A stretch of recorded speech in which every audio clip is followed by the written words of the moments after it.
I know कि video थोड़ी late है क्योंकि मेरी तबीयत थोड़ी अच्छी नहीं चल रही थी, बट इस वीडियो में CUET 2026 के फॉर्म फिलिंग से रिलेटेड सारी की सारी इन्फॉर्मेशन आपको मिल जाएगी। इनफैक्ट यूनिवर्सिटीज़ में जाके अपने कोर्स की रिक्वायरमेंट को कैसे चेक करना है मैंने वो भी इस वीडियो में बता दिया है। And detailed step by step process, each and every step का आपको मैंने समझाया कि आपको फॉर्म को कैसे भरना है, कौन सी मिस्टेक्स को अवॉइड करना है, कैसे चेक करते हैं कि मैंने सही भरा है या नहीं भरा है, किन डिटेल्स का ध्यान रखना है, किन डॉक्यूमेंट्स का ध्यान रखना है, इमेज अगर आपकी ऊपर नीचे है तो उसको कैसे साइज़ में सही लेके आना है। एवरी सिंगल इन्फॉर्मेशन जो कि फॉर्म फिलिंग से रिलेटेड हो सकती थी वो सब कुछ इस वीडियो में कंबाइंड है। वीडियो में आपको मेरी वॉइस थोड़ी ऊपर नीचे लग सकती है क्योंकि जैसा कि मैंने कहा कि I was not very well, तो उसके लिए थोड़ा सा इस वीडियो के लिए काम चला ले। बाकी CUET से रिलेटेड जो भी आपको कोई इन्फॉर्मेशन चाहिए होगी आप नीचे कमेंट बॉक्स में पूछ सकते हैं। आपका और भी कोई डाउट होगा तो आप नीचे कमेंट्स में बता सकते हैं, मैं उसका रिप्लाई जल्दी से जल्दी आपको ज़रूर कर दूंगा। तो ये रही CUET फॉर्म फिलिंग की पूरी video. So finally CUET UG 2026 की फॉर्म फिलिंग की वीडियो ये रही। सबसे पहले आप गूगल क्रोम या फिर जो भी ब्राउज़र आप यूज़ करना चाहते हैं उस पर CUET UG करके आप सर्च करेंगे एंड जो फर्स्ट साइट आएगी CUET की आप उस पर क्लिक करेंगे। लेफ्ट बार पे दिए फर्स्ट लिंक पे क्लिक कर आपको CUET से रिलेटेड सारी की सारी इन्फॉर्मेशन मिल जाएगी। जैसे कि CUET का ऑनलाइन फॉर्म 3 से 30 जनवरी तक ही भरा जाएगा। लास्ट डेट आपकी फीस सबमिट करने की 31 जनवरी रहेगी, वो भी रात के 11:50 के पहले। करेक्शन फॉर्म आपका 2 से 4 फरवरी के बीच में खुलेगा और आपको उसी में आपको जो भी करेक्शन करना आप कर सकते हैं। बाकी आपका एग्ज़ाम की डेट फाइनली 11 से 31 मई के बीच में रखी गई है और जो भी आपका एग्ज़ाम का सिटी होगा और एडमिट कार्ड डाउनलोड होना होगा उसके पहले ही आपको इन्फॉर्म कर देंगे। जैसे 11 से 31 तक की डेट है तो मई के महीने में ही जैसे जैसे आपकी शिफ्ट बटेगी आपको आपका एडमिट कार्ड साथ ही आपकी जो एग्ज़ाम की सिटी होगी उसकी अनाउंसमेंट आपको मिल जाएगी। रिजल्ट की डेट अभी अनाउंस नहीं हुई है, पर सिंस एग्जाम 31 मई को ख़त्म हो रहा है तो अप्रॉक्सीमेटली आप मान के चलें कि 15 जून तक आपका रिजल्ट भी आ जाएगा। तो इस बार सब कुछ ही बहुत ही जल्दी हो रहा है as compare to last year या उसके पहले के ईयर्स। तो ये जो NTA की हमारी साइट है CUET.NTA.nic.in, इसमें जब आप नीचे स्क्रॉल करेंगे तो ये रहा रजिस्ट्रेशन फॉर CUET 2026। इस पर आप क्लिक करेंगे, यहाँ पे आ जाएगा कौन कौन से स्टेप्स हैं। आपको पहले एप्लीकेशन फॉर्म पे अप्लाई करना है, फिर एप्लीकेशन फॉर्म भरना है, एग्जामिनेशन फ़ी देनी है और कन्फर्मेशन पेज डाउनलोड करना है। तो अभी ये न्यू रजिस्ट्रेशन है तो यहाँ से न्यू रजिस्ट्रेशन पे क्लिक करेंगे एंड यहाँ पे इंफॉर्मेशन बुलेटिन है, आप इसको डाउनलोड करके रख सकते हैं अपने पास। आप कितने सब्जेक्ट्स चूज कर रहे हैं इस बेसिस पे आपकी फीस क्या रहने वाली है ये भी डिपेंड करेगी। अगर आप सिर्फ 3 सब्जेक्ट में एग्जाम दे रहे हैं और आप जनरल कैटेगरी से हैं तो आपके 1000 रुपए लगेंगे और वैसे ही बाकी कैटेगरीज का भी बाइफर्केशन है। पर अगर आप एडिशनल सब्जेक्ट लेते हैं जैसे कि एग्जाम्पल के लिए आप PCM तीनों ही डोमेन चूज कर रहे हैं, साथ में इंग्लिश और GAT भी दे रहे हैं, तो आपके टोटल 5 सब्जेक्ट हो गए। तो 3 सब्जेक्ट के 1000 रुपए थे, अब 400 और 402 एडिशनल सब्जेक्ट के होके आपके 1800 रुपए का फॉर्म बनेगा। अगर आप एक SC ST हैं तो आपके 3 सब्जेक्ट के 800 लग रहे थे, 350 प्लस 350 700 रुपए और ऐड होंगे तो आपका टोटल फीस 1500 रुपए की हो जाएगी। जब आप आगे प्रोसीड करेंगे तो आपके पास ये फर्स्ट पेज ओपन होगा जिसपे आपको अपनी बेसिक डिटेल्स भरनी होगी, जैसे आपका नाम, आपके माँ बाप का नाम, आपका डेट ऑफ बर्थ जो है, ये सारी की सारी इन्फॉर्मेशन आपको ध्यान देना है कि आपके क्लास 10th की पासिंग सर्टिफिकेट या फिर मार्कशीट में जो होगा आप उसके हिसाब से ही भरेंगे। पापा मम्मी के नाम के आगे मिस्टर एंड मिसेस नहीं लगाना, आपको सिर्फ उनका पूरा नाम लिखना है एंड डेट ऑफ बर्थ भी आप क्लास 10th के सर्टिफिकेट के हिसाब से ही लिखेंगे। जब आप स्क्रॉल डाउन करेंगे तो आपने जो भी पर्सनल डिटेल्स भरी है उनको आपको दोबारा से भरना पड़ेगा एंड इनकेस आपने कोई स्पेलिंग मिस्टेक ऊपर लिखने या नीचे लिखने में कर दी तो यहाँ पे चेक हो जाती है। हालांकि आपको कोई स्पेलिंग मिस्टेक नहीं करनी है एंड अपनी सारी की सारी डिटेल्स करेक्टली फिल करनी है। नेक्स्ट आप अपना करंट एड्रेस जहां आप अभी रह रहे हैं उसको पूरा का पूरा पिन कोड और डिस्ट्रिक्ट के सहित फिल करेंगे। एड्रेस भरने के बाद आप अपना ईमेल एंड अपना मोबाइल नंबर यहाँ पे फिल करेंगे एंड इसको कंफर्म करेंगे। ये ईमेल एंड मोबाइल नंबर आपका वही ईमेल होना चाहिए जो आपके पास हमेशा अवेलेबल रहता है। परमानेंट एड्रेस भी भरेंगे। और अगर आप सेम सिटी में ही रह रहे हैं तो आप सिंपल यहाँ से सेम एज प्रेजेंट एड्रेस पे टिक कर देंगे तो आपका सिलेक्ट हो जाएगा। लास्ट में आपको एक पासवर्ड बनाना है। पासवर्ड स्ट्रॉन्ग बनाएंगे लेकिन फिर भी सिंपल सा पासवर्ड बनाएंगे ताकि वो आपको याद रहे। और इस पासवर्ड को कहीं ऑफलाइन किसी नोटबुक, किसी नोटपैड कहीं पे भी लिख के रख लीजिएगा ताकि आप इसको भूले नहीं।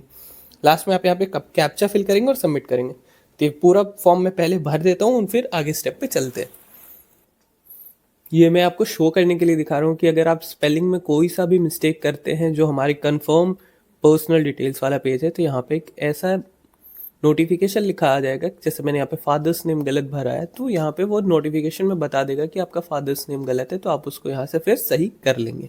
सिंस मेरा प्रेजेंट एड्रेस मेरे परमानेंट एड्रेस से सेम है तो मैं यहाँ पे सेम एज प्रेजेंट एड्रेस पे क्लिक करूँगा एंड वो ऑटोमेटिकली सिलेक्ट हो जाएगा। अब नेक्स्ट पासवर्ड चूज करना है।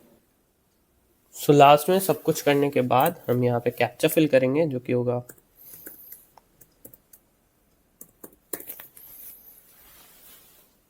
और फिर यहाँ से सबमिट कर देंगे। नेक्स्ट आपके पास एक रिव्यू पेज का ऑप्शन आएगा जहाँ पे आप अपने भरी हुई सारी डिटेल्स को एक बार चेक कर सकते हैं और आपको लग रहा है कि कुछ मैंने गलत भर दिया है, कोई स्पेलिंग मिस्टेक है, तो एडिट रजिस्ट्रेशन फॉर्म में जाके आप उसको एडिट कर सकते हैं। और अगर आपको लगता है कि नहीं सब कुछ सही है तो दिए गए ऑप्शंस को आप सिलेक्ट करेंगे और यहाँ पे सबमिट एंड सेंड OTP दबाएंगे। तो यहाँ पे अभी क्लोज करते हैं। मैंने अपना सारा चेक कर लिया है तो यहाँ से मैं सब पे एक बार ही चेक मार्क कर दूंगा।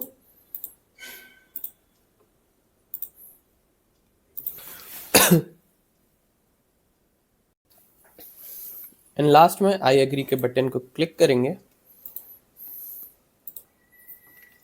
यहाँ पे लिखा है kindly check all the boxes, तो इसका मतलब मैंने कोई एक बॉक्स अभी चेक नहीं करा है। तो देख लेते हैं। ईमेल आईडी का बॉक्स मैंने चेक नहीं करा, तो अगर आप नहीं करेंगे तो ऐसा पॉपअप आपको शो करेगा। यहाँ पे इसको चेक करेंगे, आई एग्री पे क्लिक करेंगे and submit and send OTP to verify mobile number पे क्लिक करेंगे। फिर आपसे एक बार और पूछेगा कि क्या आप अपने रजिस्ट्रेशन फॉर्म को सबमिट करके OTP लेना चाहते हैं। तो अगर आपने सब कुछ सही से भरा है, चेक कर लिया है, तो यहाँ से नेक्स्ट आपने अपना जो मोबाइल नंबर दिया होगा उस पर एक OTP आएगा। आप उस OTP को फिल करेंगे एंड सबमिट रजिस्ट्रेशन फॉर्म पे क्लिक करेंगे। आपका रजिस्ट्रेशन फॉर्म कंप्लीट हो चुका है, पर इसका मतलब ये नहीं कि आपका एप्लीकेशन फॉर्म हो गया और आपने CUET के लिए रजिस्टर कर दिया। आपको आपका नाम और एप्लीकेशन नंबर यहाँ पे शो हो जाएगा। इसके बाद आप अपना एप्लीकेशन फॉर्म यहाँ से क्लिक करके फिल करना स्टार्ट करेंगे। आपको क्या क्या भरना होगा एप्लीकेशन फॉर्म में, आपकी पर्सनल डिटेल्स जो भी हैं। अगर आप डिसेबल्ड हैं तो डिसेबिलिटी डिटेल्स भरेंगे आप। आपकी आइडेंटिटी डिटेल्स भरेंगे। अपार ID आपके पास है तो आप अपार ID भरेंगे। आपको कौन कौन से एग्ज़ाम और टेस्ट पेपर देने आप वो भरेंगे। अपनी क्वालिफिकेशन की डिटेल्स डालेंगे। कुछ एडिशनल डिटेल्स डालेंगे। इमरजेंसी कॉन्टैक्ट नंबर्स डालेंगे जिसमें आप अपने मम्मी या पापा का नंबर दे सकते हैं। आपकी एक लाइव फोटो कैप्चर होगी एंड फाइनल डॉक्यूमेंट्स अपलोड करके आप फाइनल सबमिट कर देंगे। तो एक एक करके इन सारे स्टेप्स पे चलते हैं। यहाँ पे आपको बटन भी मिल जाएगा कि क्लिक द बटन बिलो, जिस पर आप क्लिक करेंगे तो पर्सनल डिटेल्स के सेक्शन पे पहुंच जाएंगे। पर्सनल डिटेल्स के सेक्शन में आप अपनी नेशनैलिटी भरेंगे, स्टेट डोमिसाइल भरेंगे, बेसिकली आपने जहाँ से 12th करी है वो भरेंगे। नेक्स्ट आप अपनी कैटेगरी भरेंगे एंड कंफर्म कैटेगरी के सेक्शन में आपने जो भी कैटेगरी भरी है उसको दोबारा से सिलेक्ट करेंगे। आर यू डायबिटिक का जो है वहाँ पे आप अगर हैं डायबिटिक तो यस या नो करेंगे। डिफेंस पर्सनल के बच्चे हैं तो वो आप बता सकते हैं। NCC कोटा अगर आपके पास है तो आप वो बता सकते हैं। आपके पास स्पोर्ट्स कोटा है तो आप वो बता सकते हैं। एंड लास्ट में आप अपना कैप्चा को फिल करेंगे एंड सेव एंड नेक्स्ट पे क्लिक करेंगे। तो यहाँ पे मैं फिल करके दिखा देता हूँ। जैसे नेशनैलिटी मेरी इंडियन है, स्टेट ऑफ डोमिसाइल मेरा उत्तर प्रदेश है क्योंकि मैंने उत्तर प्रदेश से अपनी 12th कंप्लीट करी है। कैटेगरी मेरी जनरल है। अब आप जनरल अपनी कैटेगरी एक बार दोबारा कंफर्म करेंगे। तो मैंने जनरल कैटेगरी कंफर्म कर दी। अगर मैंने इसमें कुछ और भरा होता तो यहाँ पे लिखा आ जाता कि कैटेगरी गलत भरी है और सेम होनी चाहिए दोनों। तो कैटेगरी को यहाँ से मैं वापस से जनरल कर देता हूँ। नेक्स्ट डायबिटिक है, नहीं है। ये इंपॉर्टेंट क्यों, अगर आप डायबिटिक होते तो आपको शुगर टैबलेट्स या फिर फ्रूट्स जैसे बनाना, एप्पल और ऑरेंज एग्जाम के अंदर ले जाने के लिए अलाउड रहता। सिमिलरली आप अपने सारे डिटेल्स को सही सही फिल कर लेंगे एंड लास्ट में कैप्चा को करेक्टली फिल करके सेव एंड नेक्स्ट पे क्लिक करेंगे। नेक्स्ट ये मेरे से पूछ रहा है डिसेबिलिटी डिटेल्स, जो कि जैसा कि मैंने आपको बताया था स्टेप 3 पे आपसे डिसेबिलिटी डिटेल्स पूछेगा। क्या आप PW या फिर PWBD के उम्मीदवार हैं, कैंडिडेट है। पर्सनली नहीं हूँ तो मैं यहाँ से नो पे सिलेक्ट करूँगा। फिर आपके पास एक कैप्चा आएगा, आप इसको फिल करेंगे एंड सेव एंड नेक्स्ट करेंगे। फिर आपसे आइडेंटिटी, बेसिकली आप यहाँ पे अपना Aadhaar, DigiLocker, passport number, non Indian passport number, अगर स्पेशली जैसे मैंने पहले बताया था कि ओवरसीज में भी अगर बच्चे एग्जाम दे रहे हैं तो वो ये वाला फॉर्म फिल करेंगे। PAN card number, driving licence ID, ration ID, आप इनमें से कुछ भी सिलेक्ट कर सकते हैं। लास्ट में एनी अदर, अगर आपके पास इनमें से कुछ भी नहीं है लेकिन कुछ और है तो आप वो भी सिलेक्ट कर सकते हैं। मैं यहाँ पे फिलहाल के लिए अपना पैन कार्ड नंबर सिलेक्ट करके और इसको भर दूंगा। काफ़ी बच्चों के पास पैन कार्ड नहीं होगा तो इसमें कोई घबराने वाली बात नहीं है, आप अपने आधार कार्ड के साथ भी फॉर्म को भर सकते हैं। बस उसमें ध्यान ये रखिएगा कि आपका नाम आपकी क्लास 10th की मार्कशीट के हिसाब से अपडेटेड हो और बाकी की सारी डिटेल्स जैसे आपका डेट ऑफ बर्थ, आपका एड्रेस, ये सब कुछ आप एग्ज़ाम आने के पहले उसमें अपडेट ज़रूर करवा लीजिएगा। सो मैंने अपनी सारी डिटेल्स भर दी है एंड फाइनली अब सबमिट एंड नेक्स्ट पे क्लिक करके आगे प्रोसीड करेंगे। नेक्स्ट आपसे पूछ रहा है कि आपके पास अपार आईडी है। अगर आपके पास अपार आईडी है तो आप यस कर देना, नहीं है तो आप नो कर सकते हो। ऐसा कोई हार्ड एंड फास्ट रूल नहीं है कि आपके पास अपार आईडी होनी ही चाहिए। मैं पर्सनली अभी फिलहाल नो कर दे रहा हूँ एंड यहाँ से सबमिट करेंगे। अब हम आ चुके हैं उस पेज पे जहाँ पे हम अपने लिए सब्जेक्ट्स को चूज करेंगे जिसमें हम CUET के पेपर को देना चाहते हैं। हम मैक्सिमम 5 ही टेस्ट पेपर दे सकते हैं, ये चीज़ ध्यान में देने वाली है। आप एक लैंग्वेज दे दें, एक GAT दे दें, बेसिकली आप 5 ही पेपर दे सकते हैं, उससे ज़्यादा आप नहीं दे सकते हैं। और ये इंक्लूडिंग लैंग्वेजेस एंड GAT है, तो इनमें से मैंडेटरी नहीं है लैंग्वेज और GAT का पेपर देना, पर एडवाइजेबल होता है कि आप एक लैंग्वेज और GAT दे दें। एंड ये क्यों इंपॉर्टेंट है मैं आपको एक चीज़ दिखाता हूँ यहाँ पे ले जाके, कि जैसे आप CUET के वेबसाइट पे जाएंगे, यहाँ पे यूनिवर्सिटी का सेक्शन होता है। अब जैसे यूनिवर्सिटीज़ पे जाएंगे, जैसे मैं यहाँ पे दिल्ली यूनिवर्सिटी, जैसे यहाँ पे दिल्ली मैंने सर्च करा तो यहाँ पे आ जाएगा, ये रहा यूनिवर्सिटी ऑफ दिल्ली, जो कि हमारा DU है। इस पर मैं जैसे ही क्लिक करता हूँ तो ये DU का पेज आ जाता है कि हमारे DU कौन कौन से कोर्सेज ऑफर करता है। अब जैसे पर्सनली मैं फ्रेंच ऑनर्स का स्टूडेंट हूँ तो यहाँ पे दिया हुआ है under graduate BA in French honours. अब इस लैंग्वेज को में DU से ग्रेजुएशन करने के लिए मुझे क्या क्या चाहिए होगा वो यहाँ पे मेंशन्ड है। मैं जूम करके अगर आपको दिखाऊं तो मुझे अगर DU से फ्रेंच ऑनर्स करना है तो मुझे कोई एक लैंग्वेज तो लेना ही पड़ेगा। जो हमारा लिस्ट है, लैंग्वेजेस की लिस्ट होती है, 13 लैंग्वेजेस में से कोई एक लैंग्वेज सिलेक्ट करनी होती है। आप 2 भी कर सकते हैं लेकिन मिनिमम आपको एक लैंग्वेज लेना पड़ेगा और आप 3 सब्जेक्ट कोई सा भी चूज कर सकते हैं। दूसरा ऑप्शन ये है कि आप कोई 2 लैंग्वेज ले लें और कोई 2 सब्जेक्ट ले लें। तो यहाँ पे कोई हार्ड एंड फास्ट रूल नहीं है कि आप साइंस के हैं, कॉमर्स के हैं, आर्ट्स के हैं। आपको बस एक कोई लैंग्वेज लेनी है या 2 लैंग्वेज लेनी है और 2 सब्जेक्ट या 3 सब्जेक्ट, डिपेंड करता है आप एक लैंग्वेज ले रहे हैं या 2 लैंग्वेज ले रहे हैं। उस पर आप सिलेक्ट करेंगे और फिर आप अपना एग्जाम देंगे। आपकी कट ऑफ अगर अच्छी आएगी, अगर आप कट ऑफ को क्लियर करेंगे तो फिर आपका एडमिशन DU के फ्रेंच ऑनर्स में हो जाएगा। सिमिलरली जर्मन ऑनर्स का है। तो अगर आपको इसकी पूरी लिस्ट चाहिए तो आप कमेंट्स में बता सकते हैं। मैं DU, BHU या जो भी यूनिवर्सिटी आप मेरे से डिमांड करेंगे उसमें किस कोर्स में क्या क्या फिल करना है उस पर एक वीडियो आ जाएगी। जैसे मैं पर्सनली साइंस का स्टूडेंट था तो मैं यहाँ से इंग्लिश को एक सिलेक्ट कर लूँगा अपने पास लैंग्वेज में से।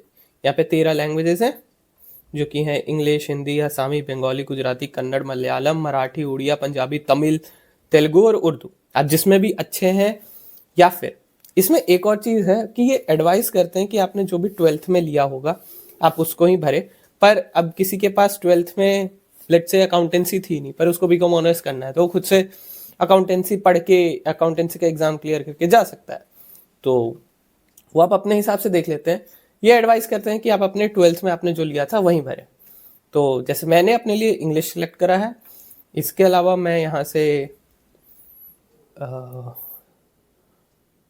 मैथ्स या फिर अप्लाइड मैथ्स सिलेक्ट करूँगा क्योंकि मेरे पास PCM थी। नेक्स्ट फिजिक्स सिलेक्ट करूँगा एंड लास्ट में केमिस्ट्री। तो मैंने सिलेक्ट कर लिया अपने लिए English, chemistry, maths, physics and GAT का पेपर भी मुझे देना है। ये कॉम्बिनेशन PCM स्टूडेंट्स के लिए सबसे बढ़िया है क्योंकि इस कॉम्बिनेशन से DU BHU ऑलमोस्ट सारे के सारे कोर्सेज आपके खुल सकते हैं। इनफैक्ट अगर आपको BHU से BTech करनी है तो आपके पास PCM तो होना ही चाहिए, तो उस केस में आपको PCM सिलेक्ट करना ही पड़ेगा, फिर लैंग्वेज और GAT दे सकते हैं। मैंने अपने लिए personally English, physics, chemistry, maths and last में GAT सिलेक्ट करा है। क्वेश्चन पेपर आप कौन से मीडियम से देना चाहते हैं, आप इंग्लिश में अच्छे हैं, हिंदी में हैं, यहाँ पे जो भी 13 लैंग्वेजेस हैं आपको इन सब में एग्जाम देने का ऑप्शन मिलता है। मैं इंग्लिश सिलेक्ट करूंगा, मैं इंग्लिश में ज़्यादा कंफर्टेबल हूँ। अगर आप हिंदी में ज़्यादा कंफर्टेबल है तो आप हिंदी सिलेक्ट करके अपना CUET का पेपर हिंदी में भी दे सकते हैं। अगर आपकी बंगाली अच्छी है तो आप बंगाली में भी दे सकते हैं, कन्नड़ा मराठी में भी आप पेपर दे सकते हैं। तो एग्जाम बहुत ज़्यादा फ्लेक्सिबल है, आप जिसमें बेस्ट हैं आप उसको चूज करेंगे। मैं अपने लिए इंग्लिश सिलेक्ट कर रहा हूँ। नेक्स्ट है एग्जाम सिटी चॉइस। आपको 4 चॉइसेस भरने हैं। इस बात को ध्यान में रख के चॉइसेस को फिल करें कि आपके घर से वो पास हो, ताकि बहुत दूर दूर आपको सेंटर ना मिले। तो इस चीज़ को आप ध्यान देंगे। आप यहाँ से, जैसे मेरा स्टेट उत्तर प्रदेश है, उत्तर प्रदेश मैंने सिलेक्ट कर लिया, और यहाँ से जो भी मेरा नियरेस्ट सिटी होगी मैं उसको सिलेक्ट कर लूँगा। तो आप इसको अपने हिसाब से फिल कर सकते हैं। मैं एक बार इसको फिल कर लेता हूँ, फिर आगे बढ़ते हैं। नेक्स्ट आपसे आपके पापा की एजुकेशन, फादर की या फिर आपके जो भी ग्रेजुएट गार्जियन होंगे उनकी एजुकेशनल क्वालिफिकेशन, मम्मी या फिर गार्जियन की ऑक्यूपेशन एंड उनकी एजुकेशनल क्वालिफिकेशन को वो पूछेगा। तो आप यहाँ से सिलेक्ट कर सकते हैं कि आपका पापा क्या करते हैं, एग्रीकल्चर में है, बिजनेस में है, इंजीनियरिंग में है, लॉ प्रैक्टिस करते हैं, जो भी करते हैं आप यहाँ से सिलेक्ट कर सकते हैं। एंड यहाँ से उनकी क्वालिफिकेशन सिलेक्ट कर सकते हैं कि मैट्रिक पास है, ग्रेजुएट है, पोस्ट ग्रेजुएट है, डॉक्टरेट है, जो भी है। लास्ट में कैप्चा फिल करेंगे एंड सेव एंड नेक्स्ट पे क्लिक करेंगे। अब ये आपसे आपकी क्वालिफिकेशन डिटेल्स मांगेंगे। बेसिकली क्या आप यहाँ पे 10th बोर्ड की मार्कशीट के हिसाब से आपको भरना है। तो 10th आप पास हैं, हाँ। 10th बोर्ड की मार्कशीट के हिसाब से क्यों भरना, ये भी इंपॉर्टेंट है क्योंकि ये अभी आपसे 10th की क्वालिफिकेशन मांग रहा है। नीचे आपसे आपकी 12th की भी क्वालिफिकेशन मांगी जाएगी। तो क्या आप 10th पास हैं? जी हैं, मैं 10th पास हूँ। मैंने कब 10th अपीयर करा था? तो 2021 में करा था। मेरा स्कूलिंग कहाँ से है वो सिलेक्ट करेंगे आप। किस टाइप का स्कूल था मेरा? एक प्राइवेट अनएडेड स्कूल था। मोस्ट ऑफ द बच्चे प्राइवेट अनएडेड स्कूल में ही पढ़ते हैं, पर प्राइवेट एडेड स्कूल्स भी होते हैं और गवर्नमेंट स्कूल्स भी होते हैं। तो आप उसके हिसाब से सही इंफॉर्मेशन ही यहाँ पे फिल करेंगे।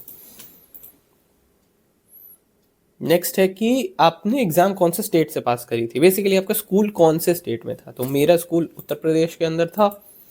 डिस्ट्रिक्ट कौन सा था आप वो सिलेक्ट कर सकते हैं यहाँ से।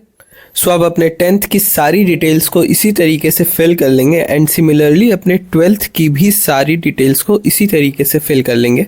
अगर आप इस साल 12th दे रहे हैं तो आप अपीयरिंग का ऑप्शन सिलेक्ट करेंगे 12th में, एंड फिर आपको 12th की आपसे डिटेल नहीं मांगी जाएगी। पर अगर आप 12th दे चुके हैं और ड्रॉपर हैं तो अब आप जैसे ही आपने 10th की सारी डिटेल्स भरी है वैसे ही आप अपनी 12th की भी सारी डिटेल्स को फिल करेंगे। नेक्स्ट ये आपसे पूछेगा कि क्या आप एक ट्विन हैं और दोनों ही CUET को लिए अप्लाई कर रहे हैं। तो अगर आप एक ट्विन है तो आप यहाँ से यस करेंगे, फिर अपने भाई का और अपना खुद का ये आप डालेंगे, अदर ब्रदर जो भी आप उसका डालेंगे। बट अगर आप नहीं हैं तो आप यहाँ से नो पे सिलेक्ट करेंगे एंड फिर कैप्चा को फिल कर देंगे। नेक्स्ट ये आपसे आपके पेरेंट्स का या फिर गार्जियन जो भी है उनका कॉन्टैक्ट डिटेल मांग रहा है इन केस ऑफ इमरजेंसी, कि आपके कॉन्टैक्ट पे उनकी तरफ से ईमेल या फिर मैसेजेस नहीं पहुंच पा रहे हैं। तो इन केस वो इमरजेंसी जो भी आपने डाला है तो उस पर भेजेंगे। तो अपने इमरजेंसी डिटेल्स को हमेशा अपने एक्चुअल वाले से अलग ही रखिएगा। जब आप इमरजेंसी डिटेल्स को फिल करेंगे तो फिर वो आपसे ये कैप्चा आपसे मांगेंगे कि अपना OTP बताएं जो आपके मोबाइल पे गया है और OTP बताएं जो आपके ईमेल पे गया है। तो आपको दोनों फिल करना है, वेरीफाई एंड नेक्स्ट पे क्लिक करना है। नेक्स्ट वो आपसे एक आपकी लाइव फोटो क्लिक करवाना चाहेंगे। तो आपको उस केस में अपने पीछे एक वाइट प्लेन बैकग्राउंड लेना है। वाइट नहीं भी हो तो एक सॉलिड और प्लेन बैकग्राउंड होना चाहिए। और आपको अपना आई कांटेक्ट अपने कैमरे से करना है। आई कांटेक्ट में आपको स्क्रीन को नहीं देखना बल्कि अपने कैमरे को देखना है, जैसा कि मैं आपको वीडियो में करते हुए दिखाई दे रहा हूँ। और उसके बाद फिर आप वहाँ पे कैप्चर फोटोग्राफ पे क्लिक करेंगे और आपकी एक फ़ोटोग्राफ कैप्चर हो जाएगी। अगर आपको फोटोग्राफ सही लगती है तो अच्छी बात है, नहीं तो आप दोबारा से भी फोटोग्राफ को कैप्चर कर सकते हैं। और जब आप फाइनल फोटोग्राफ को कैप्चर कर लेंगे तो उसके बाद आप उन अपलोड फोटोग्राफ करेंगे एंड चेंजेस को सेव कर लेंगे।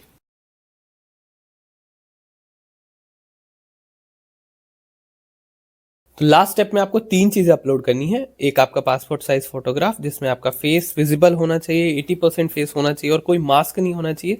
सेकंड आपका सिग्नेचर एंड थर्ड आपका आइडेंटिटी प्रूफ। जो भी आइडेंटिटी आपने यहाँ पे स्टेप 4 में सिलेक्ट करी है आप उसी को ही अपलोड करेंगे। मिनिमम साइज 10 KB हो सकता है, मैक्सिमम 200 KB। तो अगर आपके पास ऐसा है कि आपने फ़ोन से फ़ोटो क्लिक करी, 4-5 MB की फ़ोटो आ गई, तो आप क्या कर सकते हैं उस केस में, आप यहाँ पे जाएंगे एंड इमेज कंप्रेसर आप सर्च कर सकते हैं। यहाँ पे इनमें से किसी भी वेबसाइट पे जाके आप अपनी उस इमेज को यहाँ पे डालेंगे और वो आपको कंप्रेस करके आपकी फ़ोटो को दे देगा, क्वालिटी भी लूज़ नहीं होगी। तो मेरे पास फाइल ये है तो इसको मैं पहले अपलोड कर लेता हूँ, फिर आगे की स्टेप पे चलते हैं। तो जब आप फोटोज़ को अपलोड करने जाएंगे तो आपको एक चीज़ और ध्यान रखनी है कि आपका जो भी फॉर्मेट है, आप PDF अपलोड नहीं कर सकते, PNG अपलोड नहीं कर सकते हैं, डॉक फाइल अपलोड नहीं कर सकते। आपको सिर्फ JPG या फिर JPEG फॉर्मेट में ही अपनी फाइल्स को अपलोड करना है। तो जब आप अपने फोटोज़ एंड डॉक्यूमेंट्स को अपलोड कर देंगे तो आप यहाँ से एक बार जाके क्लिक करके चेक कर सकते हैं कि आपने जो भी अपलोड करा है, और फिर आप यहाँ से उसको क्लोज कर देंगे। लास्टली आप वापस से कैप्चा को फिल करेंगे।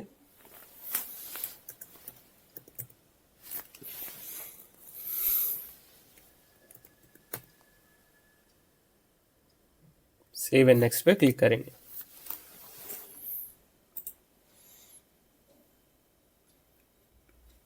अभी आपसे पूछ रहा है कि फाइनल सबमिट करने के पहले अगर आपको कुछ भी चेंज करना है तो आप कर सकते हैं लेफ्ट मेन्यू बार में जाके, और अगर आपको चेंज नहीं करना तो आप नहीं करेंगे। एक बात का ध्यान रखिए कि फाइनल सबमिट करने के पहले अपने सारे डिटेल्स को बहुत ही अच्छी तरीके से चेक कर लें, क्योंकि फिर ये बाद में शायद करेक्शन विंडो में आपको अपडेट करने का ऑप्शन मिले, बट बहुत ही कम डिटेल्स ही ऐसी होती हैं जो करेक्शन विंडो में अपलोड करने का ऑप्शन मिलता है। एंड हो सकता है कि वो ऑप्शन जो आपने गलत कर दिया वो आपको चेंज करने का ऑप्शन ना मिले। तो स्पेशली नाम, डेट ऑफ बर्थ, इन सब चीज़ों पे बहुत ही ज़्यादा ध्यान दें और इनमें कोई मिस्टेक ना करें।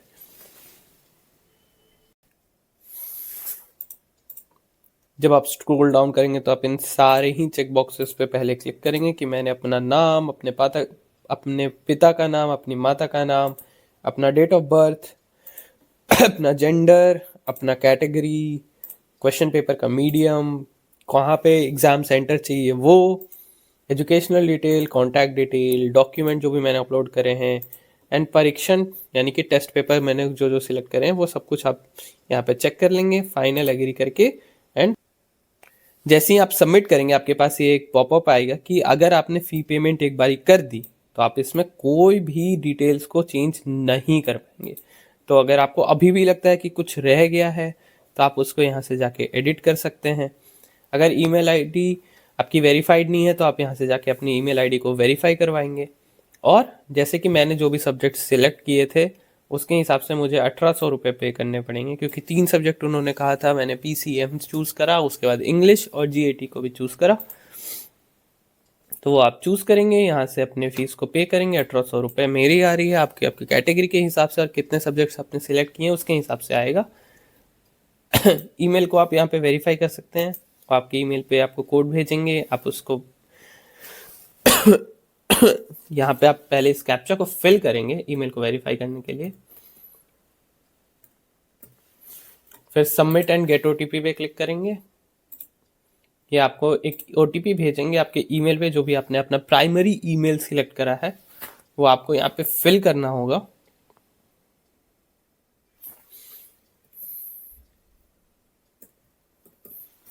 और यहाँ से आप वेरीफाई पे क्लिक करेंगे।